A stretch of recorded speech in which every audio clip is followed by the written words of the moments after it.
आप देख रहे हैं राष्ट्रीय न्यूज नेटवर्क। पत्रकार बंधुओं को नमस्कार। आज की ये प्रेस वार्ता जो है वो कांग्रेस का जो भ्रष्टाचार है, जो दलाली है, गांधी परिवार जो कि केवल कमीशन खोरी करता है, ये तो जग जाहिर है। लेकिन इसके साथ जो तथ्य सामने आए हैं, ये कहना भी गलत नहीं होगा कि ये जो नकली गांधी परिवार है, ये देश के साथ गद्दारी भी करता है। ये नागरिकों के साथ गद्दारी करता है। अभी लेखक हैं चित्रा सुब्रमण्यम जी, उनकी एक किताब आई है और इस किताब में जो तथ्य सामने आए हैं ये बेहद ही चिंताजनक हैं और पुनः उजागर करते हैं किस तरह से चाहे वो राजीव गांधी हो, चाहे वो सोनिया गांधी हो, ये दलाली भी करेंगी, देश से गद्दारी भी करेंगे। If I could say, certain facts have been revealed in a recent book authored by Chitra Subramaniam ji about the Bofors Gate, and certain huge revelations have been made. New information has surfaced which has prompted us to have this press conference. It reveals clearly that a scam, a huge scam relating to the defense deal was earlier busted and then buried by the fake Gandhi Parivar. If I could just encapsulate, अगर मैं सारांश दूं, तो ये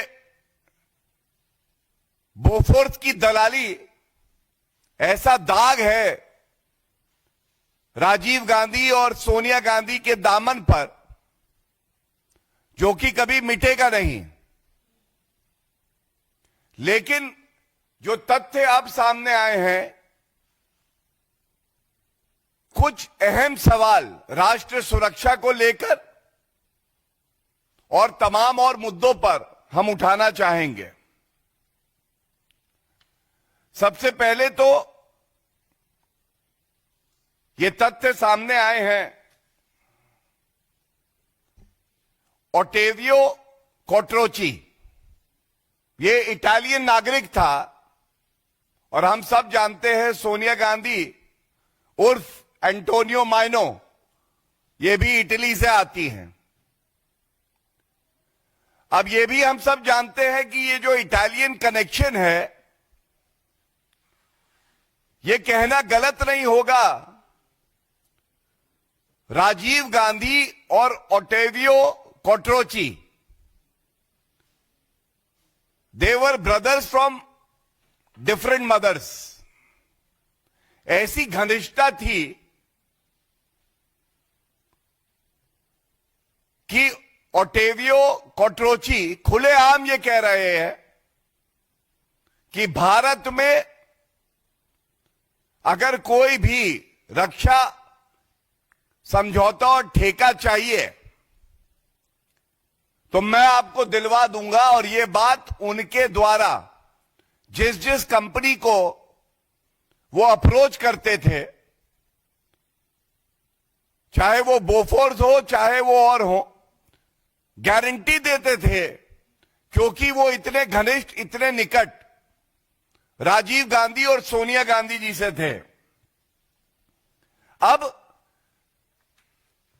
जो बहुत ही गंभीर बात सामने आई है, ये चिंताजनक है कि जितने डिफेंस डील्स की फाइल्स थी, जब राजीव गांधी देश के प्रधानमंत्री थे, मंत्रालय में जाने से पहले, प्रधानमंत्री जी के पास जाने से पहले ये ओटेवियो कोट्रोची के पास जाती थी और वो इसमें सुधार करते थे। वो इसमें जो बदलाव की जरूरत होती थी ठेका किसी विशेष कंपनी को दिलवाने के लिए, वो बदलाव करके फिर मंत्रालय के पास फाइल जाती थी और मंत्रालय वो करता था और राजीव गांधी वो करते थे। अब मैं सोनिया गांधी जी, मल्लिकार्जुन खड़गे जी और राहुल गांधी से एक प्रश्न पूछना चाहता हूं। प्रधानमंत्री हो, मंत्री हो, सांसद हो, सब शपथ लेते हैं संविधान की, और मंत्री तो शपथ लेता है गोपनीयता की भी, ओथ ऑफ सीक्रेसी, जिसमें बिल्कुल स्पष्टता से, अगर मैं पढ़ दूं, ये 3rd शेड्यूल है संविधान का, ये मेरे हाथ में है, इसमें स्पष्ट लिखा है, I swear in the name of God that I will not directly or indirectly communicate or reveal to any person or persons any matter which shall be brought under my consideration or shall become known to me as a minister for the union, except as may be required for the due discharge of my duties as such minister. तो ये जो ओटेवियो कोट्रोची है, इनके पास संवेदनशील गोपनीय फाइलें क्यों भेजी जा रही थी? और दुखद क्या है, ऐसे दलालों का भारत में क्या काम? उनकी तो केवल एक ही विशेषता थी कि वो इटली से थे। इटली से सोनिया गांधी उर्फ एंटोनियो माइनो भी आती हैं और उनके परिवार के बहुत घनिष्ठ थे, जिनको कार्रवाई करनी थी उन पे, जिनको ये देखना था कि वो जेल की सलाखों के पीछे हों, जिनको देश के साथ, नागरिकों के साथ और सेना के साथ खड़ा होना था, वो सोनिया गांधी, राजीव गांधी और नकली गांधी परिवार दलालों के साथ खड़ा हुआ था। इतना प्रभाव, इतना इन्फ्लुएंस एक मिडिलमैन का कि वो सीधा प्रधानमंत्री से बात कर ले, राजीव गांधी जी से, और विभिन्न कंपनियों को कहे कि मैं तुम्हें ठेका दिलवा दूंगा, ये बेहद ही चिंताजनक है। और इसके साथ कुकर्म देखिए इनके कुकर्म ये हैं, जब कोट्रोची के अकाउंट फ्रीज कर दिए गए, तो खासकर यूपीए सरकार में सीबीआई अपना कार्य करना चाहती थी, उसको पिंजरे का तोता बनाया और भारत से जो लॉ ऑफिसर हैं उनको भेजा गया कि कोट्रोची के अकाउंट डीप फ्रीज कर दिए जाए। और 2005 के अंत में और 2006 में ये अकाउंट डीफ्रीज हुए, और जब कांग्रेस की, गांधी परिवार की चोरी पकड़ी गई,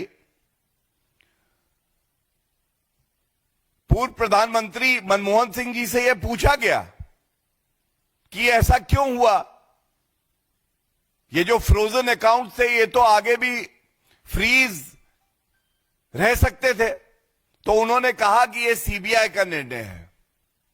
यह है 1 फरवरी 2006 का उनका वक्तव्य। अब जो सवाल आज हम पूछना चाहते हैं, क्या यह देश के साथ गद्दारी नहीं है? सोनिया गांधी और राहुल गांधी को बताना चाहिए कि देश की जनता तो यह मानती है कि यह देश के साथ गद्दारी है। जो राजीव गांधी ने करी, जो आपने करी है। और सबसे बड़ी बात है, हम यहां से मांग करते हैं कि जब तक सोनिया गांधी फुल डिस्क्लोजर इस मामले पर, उनका कोट्रोची से, उनके परिवार से क्या रिश्ता है, ना कर दे, तब तक उन्हें कोई हक नहीं है कि वो सांसद के पद पे बनी रहें। Sonia Gandhi, Rahul Gandhi should resign from their position and post till they make a full disclosure of their relationship with the Kotrochi family. This is the least they can do for the citizenry of this country, which is demanding answers now. और इसके साथ मैं आपको यह भी बता दूं, जो भारत के एम्बेसडर 1984 से 1988 के बीच में स्वीडन में थे, उनका भी वक्तव्य आया है कि Rajiv Gandhi was the kingpin, facilitator, and he had very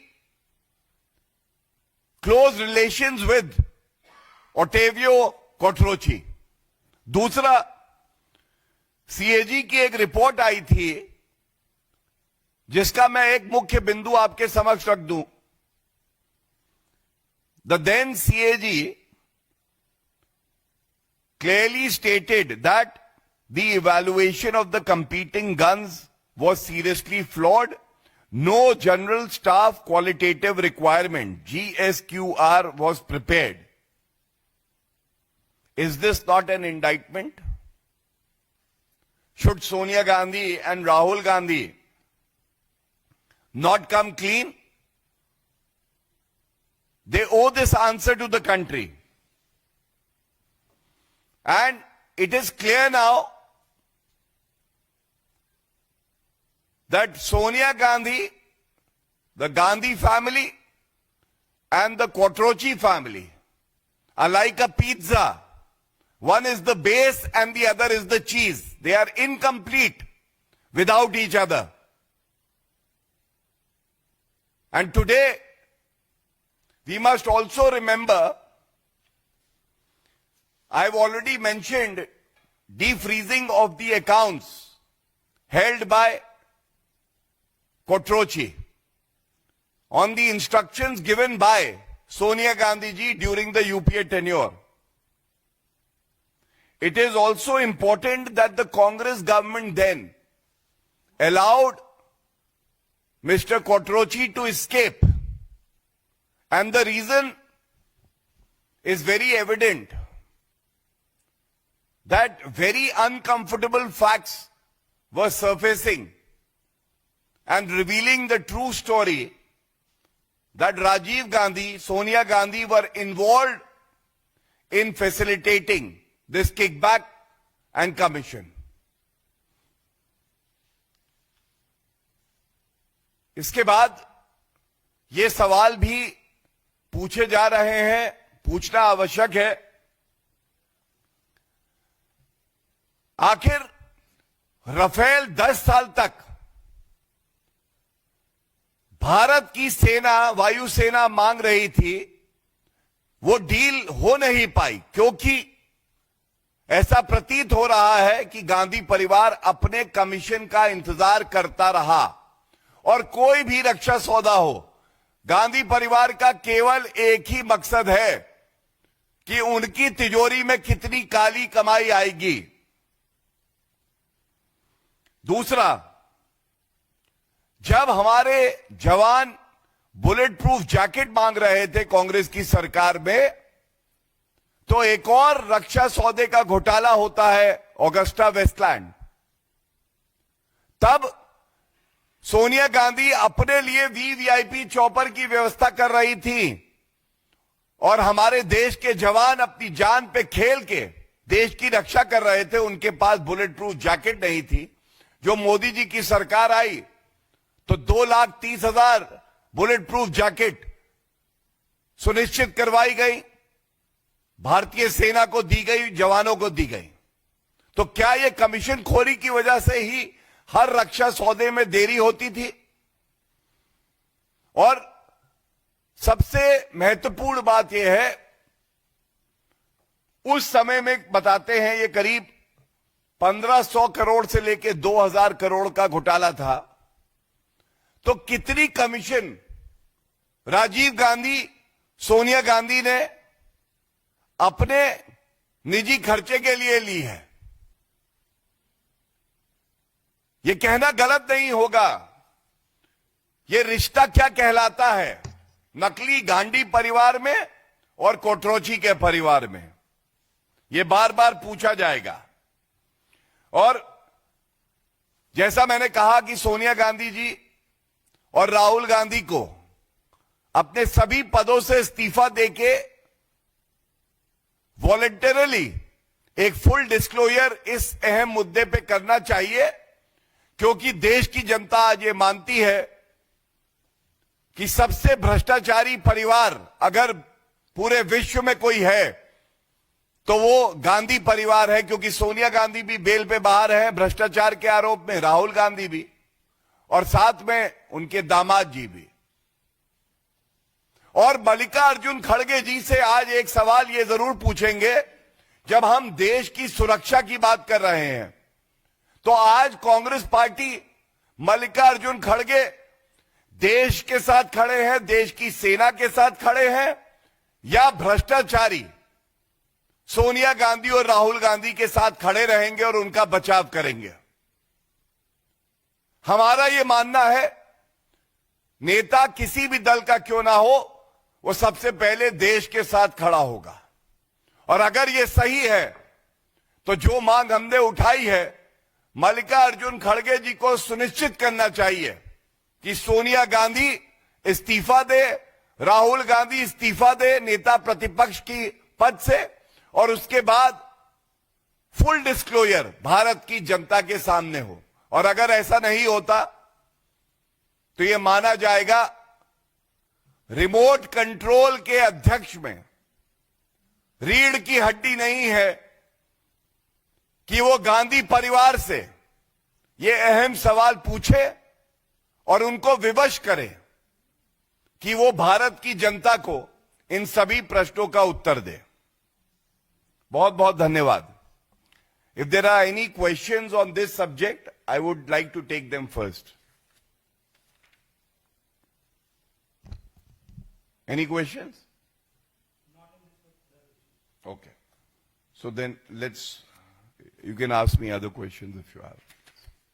Sir, you are a senior advocate yourself. We have seen what has happened with the case of Justice Verma, the inquiry committee is going on. How do you see this? Because there are voices coming in from all across the country that a proper investigation should take place, and the Supreme Court appointed committee has reached its decisions also. Very responsibly, I would only like to say that when two respected institutions of the country have taken cognizance of all facts that are relevant and germane to the controversy, namely the highest court, the Supreme Court of India and the Honorable Chief Justice of India, as well as the Parliament. Yesterday, there was a statement made by the chairman of the Upper House, Council of States as well. The citizenry of the country is sure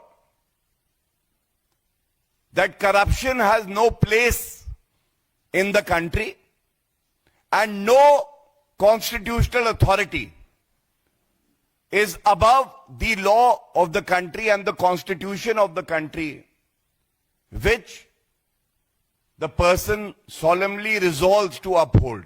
And thus, we should wait for the authorities to have a thorough investigation in the matter and then take appropriate legal action according to the facts that surface. Sir, Telangana की जो सरकार है उन्होंने एक इफ्तार fund बनाया है, 70 करोड़ रुपए जो है वो इफ्तार फंड को दिया है। देखिए, कांग्रेस पार्टी हो, समाजवादी पार्टी हो, ममता बनर्जी हो, ये सब केवल और केवल तुष्टीकरण की राजनीति करते हैं और जो देश के बहुसंख्यक हैं उनसे घृणा और नफरत करते हैं। और जो राहुल गांधी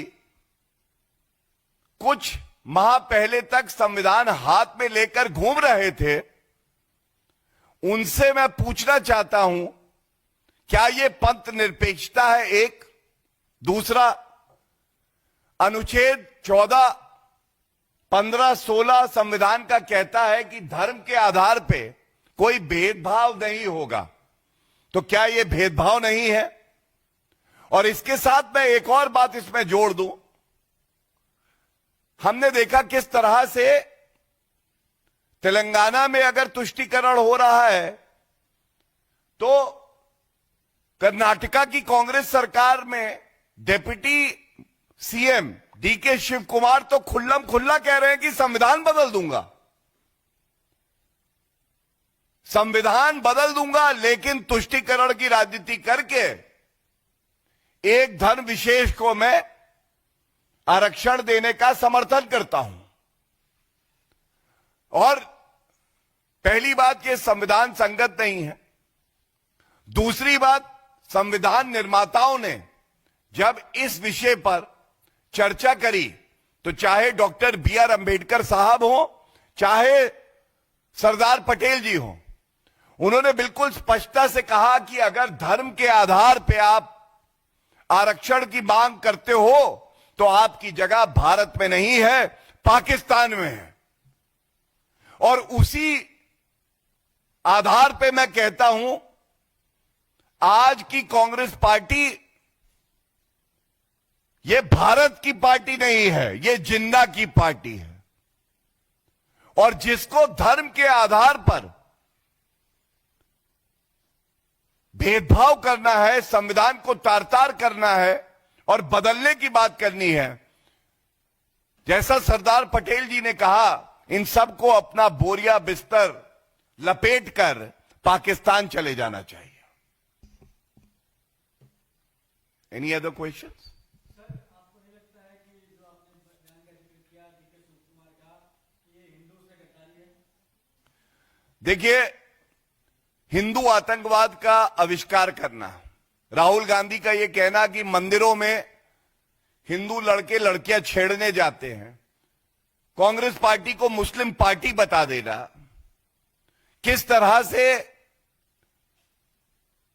केवल और केवल एक धर्म विशेष की बात करना और हिंदुओं के लिए नफरत मन में रखना, महाकुंभ को मृत्यु कुंभ, फालतू कुंभ कह देना, यह केवल एक बात दर्शाता है, ये सब औरंगजेब को अपना आदर्श मानती है। और भारत की जनता और हमारी सोच ये है कि हम छत्रपति शिवाजी महाराज, छत्रपति सांबाजी महाराज, गुरु तेग बहादुर जी, गुरु गोविंद सिंह जी को अपना आदर्श मानते हैं। ये विचारधारा की लड़ाई है। और जो औरंगजेब को अपना आदर्श मानेगा, मैं बता दूं, भारत की जनता उसको राजनीतिक तौर पे नेस्त नाबूद कर देगी। Thank you.